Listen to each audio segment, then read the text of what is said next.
knowing that as they do, their own innate wisdom will guide them in the right direction. Now, how do we get people there? How do we get people to reconnect with themselves? Having lost it early in life, how do we regenerate or recover that connection?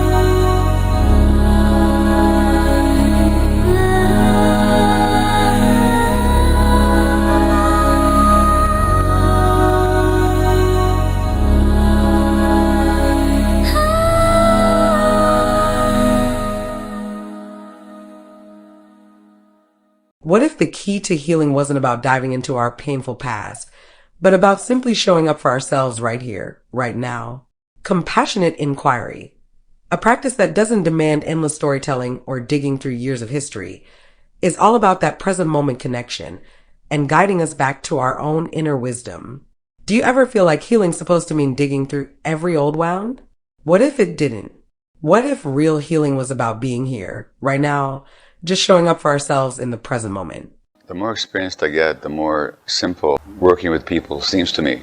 The essence of trauma, which is underneath all human dysfunction, addiction, affliction, disease, confusion, is separation from the self. And when people are manifesting behaviors or symptoms, that's what they're manifesting. So therefore, the essential intention of therapeutic interaction needs to be helping a person reconnect with themselves, knowing that as they do, their own innate wisdom will guide them in the right direction.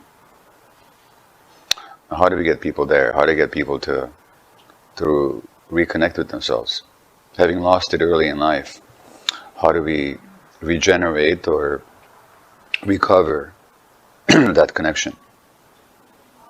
It's a process of inquiry, which I call compassionate inquiry. It begins with finding what's in the way of that connection, because we were born, or at least conceived, and spent some months or possibly even in the uterus and afterwards in some state of connection with ourselves. And then as the world's troubles pile onto us, we increasingly and gradually and imperceptibly disconnect, and then we suffer. So the first question in the process of compassionate inquiry is, how does that disconnection show up at this present moment? So when I'm working with people, whether in a group setting or an individual basis, I don't spend a lot of time with story about the past. The past is important only insofar as it illuminates what's happening in the present. Other than that, the past has no importance. So if I'm working with somebody, my intention is to, as quickly as possible, have them see how they're not connected to themselves at that moment. And so what I call compassionate inquiry to somebody from the outside may not seem compassionate, because I'm interrupting people and I'm asking them to stop and check in with themselves. And I will not make room for a lot of story and history telling. And that may seem uncompassionate, but I'm very convinced, and I have a teacher who puts it in these terms, that real compassion doesn't have to do with helping somebody feel good. It has to do with guiding them to the truth, because it's that truth that will liberate them.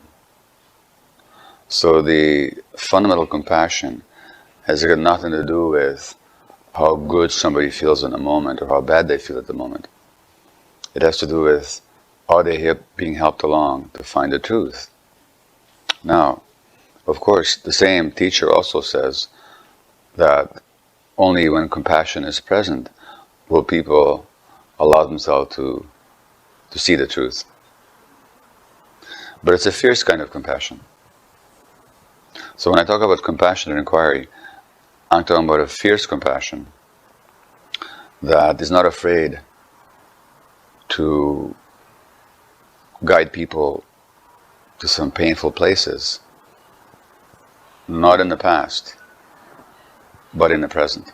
So really that's the first step. And not only is it the first step, it's also pretty much the only step necessary. Once people are capable of recognizing where they're being inauthentic, which is to say, disconnected from themselves, then the pathway is clear for the authenticity. So it's not so much a matter of working on being authentic, but it's a matter of patiently and fiercely, you might say, and compassionately inquiring into what's in the way of authenticity. It's a very interactive process. It's the very opposite of the stereotypical psychoanalyst who's sitting on a chair while the patient lies down, and with eyes closed the patient just free associates. And the psychoanalyst with the Sigmund Freud beard and mustache and Viennese glasses sits there taking notes. It's actually being in the process with somebody moment to moment. So what the therapist, if you like to call the person therapist, brings to it is intense presence. Intense presence. So they can respond, not formulaically, but intuitively, whatever is happening at that moment. And from that state of presence, and that tapping into intuition,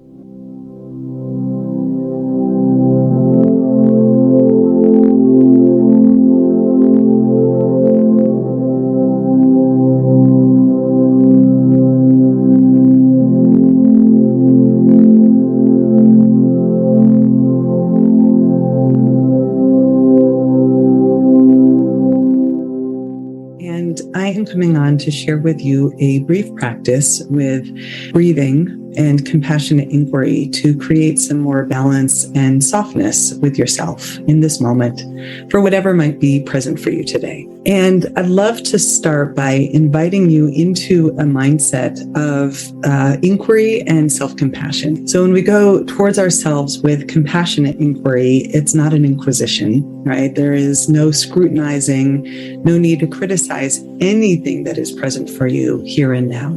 Compassionate inquiry invites you to bring your curiosity and to devote or offer your presence to what is here for you. Whether that is emotional tension, whether that is physical tightness or a experience of exhaustion or agitation or anxiety, all of our discomfort responds to compassion, to generosity, to spaciousness. And so I'd love to offer an opportunity for you to feel that for yourself. And as we go toward, as you begin to drop in or just notice what is present for you in this moment, I'd love for you to just touch it lightly. We don't have to go towards a contraction or a difficult experience and feel like it has to dominate the entirety of your awareness. You can just acknowledge that it's there and know that you can come and go towards it. And then I will invite you to just notice where in your body this might be present for you. If it's in your mind, how your mind is responding or worrying or trying to control your experience. Notice how you're breathing around this. And then that's where I'll invite you to go next, is to actually just create the slightest change with your breath by noticing the length of your inhale and the length of your exhale and creating an even tone. So that we begin to inhale to a count of 4 and exhale to a count of 4. And this breath can be soft, inhaling and exhaling, finding your rhythm and letting go. And as you continue to breathe, you might notice that this balanced breath for you has a different length. So honoring, but seeing if you can find that evenness, samavriti, the sameness of the inhale and your exhale. Sometimes it's helpful to give the mind a little something to do. As you continue the breath, notice what it feels like to intentionally just soften your belly. We can accomplish that by allowing the diaphragm to release and expanding the belly on the inhale, not forced, just a gentle expansion. And exhale, just let the belly fall. And exhale, soften. Inhale and let your shoulders drop. Inhale, expand the belly. Let your chest soften. Inhale, expand your belly. Softening your jaw. Inhale, expand your belly. Inhale, finding that soft expansion. And exhale, letting go of emotional tension. Just embrace that with your awareness. Inhale, just offering presence. Exhale, offering acceptance. Perhaps begin to explore softening the edge between the inhale, softening between the exhale and the inhale, finding the tiniest suspension at the top of the breath. Then exhale, rounding into the exhale, as if you're floating at the top of the breath and hovering for a moment, resting at the bottom of the inhale, as if you can just float into the emptiness that's present there. So you're welcome to continue breathing in this manner. What is calling for greater understanding before it's willing to let go of this stronghold, whether that's a gripping in your belly or in your chest or in your throat, your jaw, your head. And so we come back around to that compassionate inquiry, knowing that you can return to this practice again and again, resting in that connection that you have with yourself and knowing that you're not alone.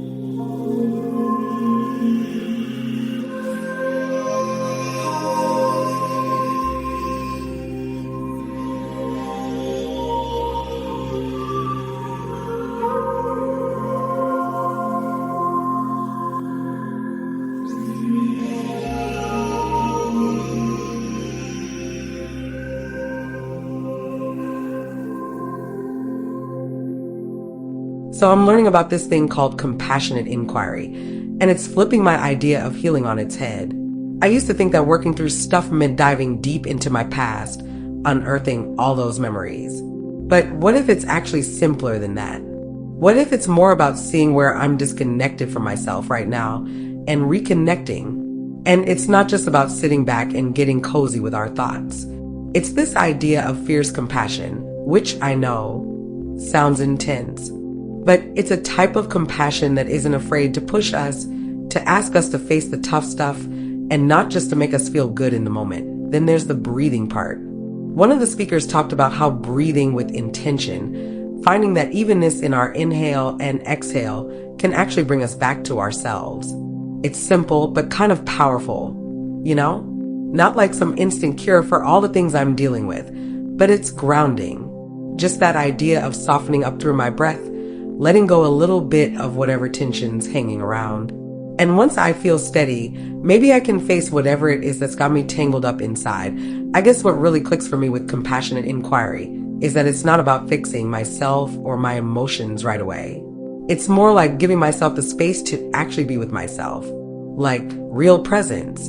Because once I start getting honest with myself, even if it's tough, the path to healing feels closer.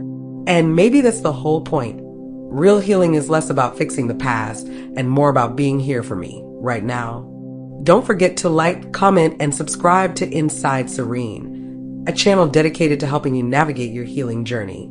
Together, we can break free from the chains of addiction, trauma, and chronic stress and embrace a brighter future.